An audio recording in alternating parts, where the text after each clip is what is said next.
Good morning, welcome to Furry and Spoilt. This is easy homemade dog food part 3. So in part 1 I told you what foods I feed my boys. In part 2 I told you how much I feed them, and in this one I'm going to tell you about the supplements that I add.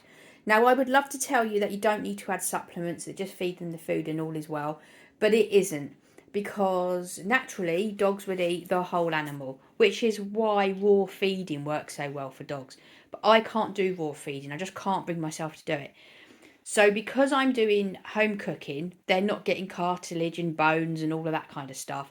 And so I do need to replace the minerals that are in them. And so I've been researching this for years now. And I've been messing around with different things, pulling things back, seeing how it's gone. And where I am now is what I will do for the rest of my life, because it's really, really working well and they're getting everything that they need.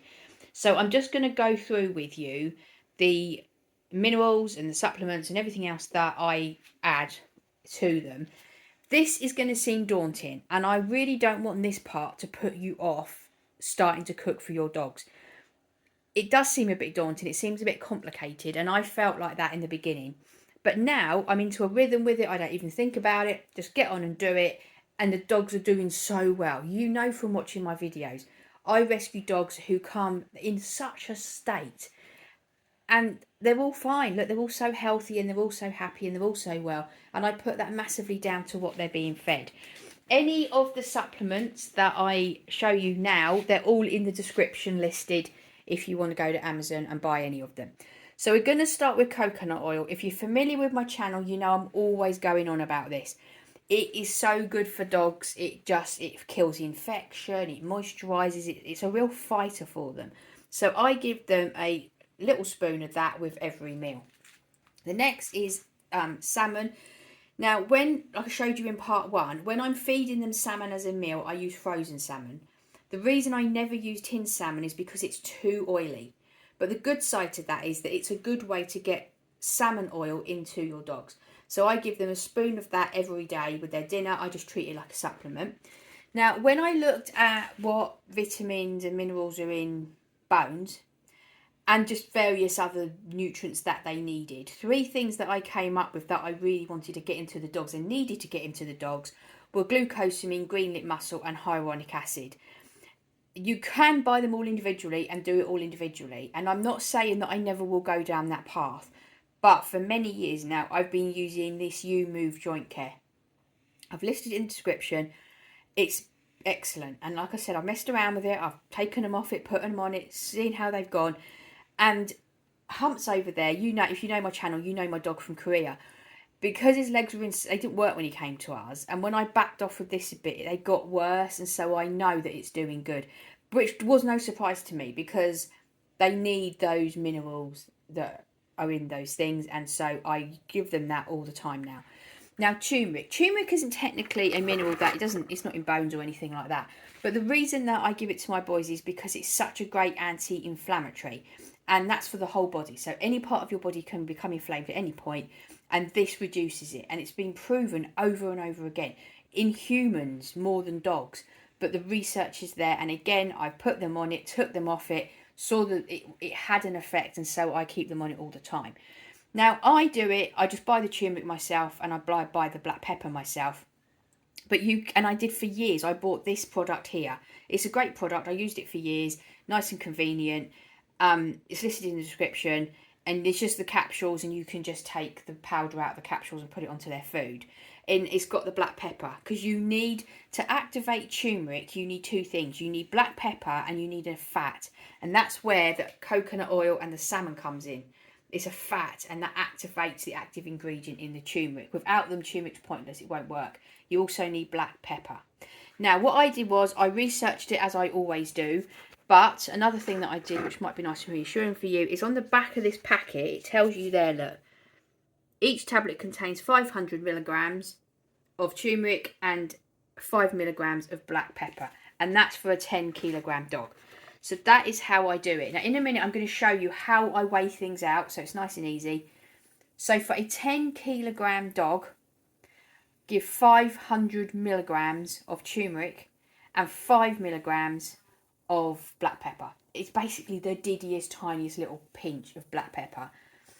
And in a minute I'll show you how I weigh that out.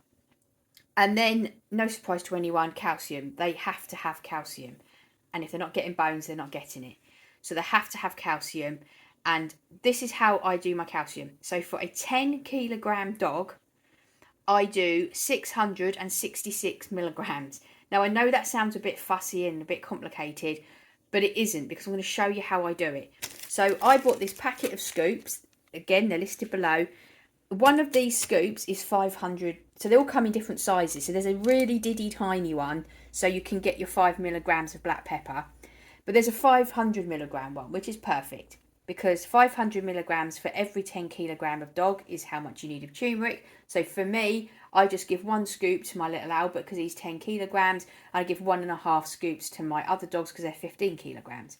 And then with the calcium, again, I'd use that same scoop, because with the calcium, for a 10 kilogram dog, they need 666 milligrams of calcium. So I give them 1 scoop of the 500 milligrams and then a little bit more. And then I know I've roughly hit it.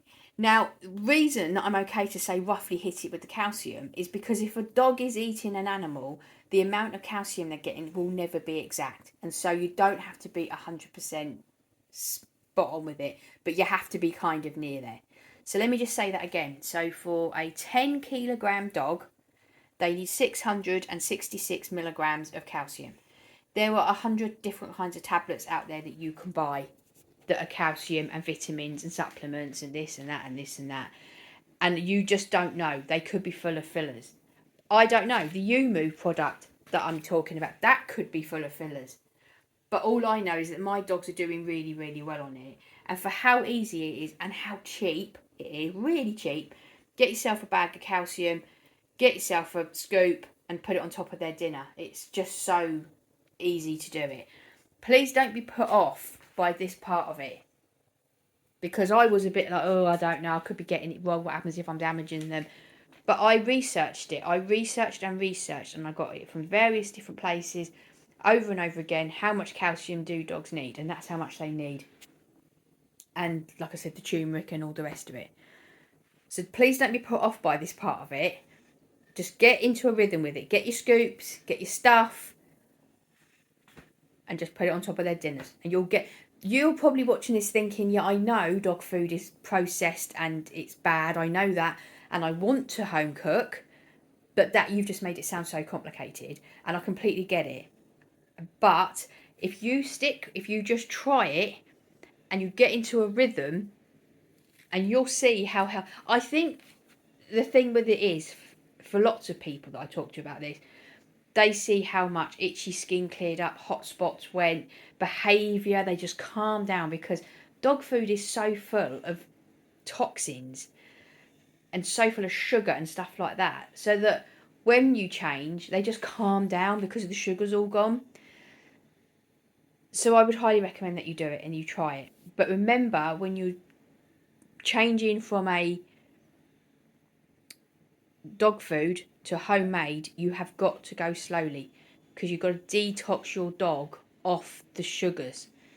They do. Some dogs you can switch quite easily and there's no problem, but other dogs don't do so well, and you need to go very slowly over a period of 2 or 3 weeks, slowly taking them off the dog food, especially if it's hot spots and itchy skin, because that they tend to, the sugar is causing the hot spots, and so you need to go nice and slowly to detox them off it and then get them onto the new food. And I'm pretty sure you're not going to regret it, because I know I certainly haven't. If you've got any questions about this, don't hesitate. Pop them into comments and I will help you. Thanks for watching. I hope that you're all very well. We'll see you in the next video. Bye bye.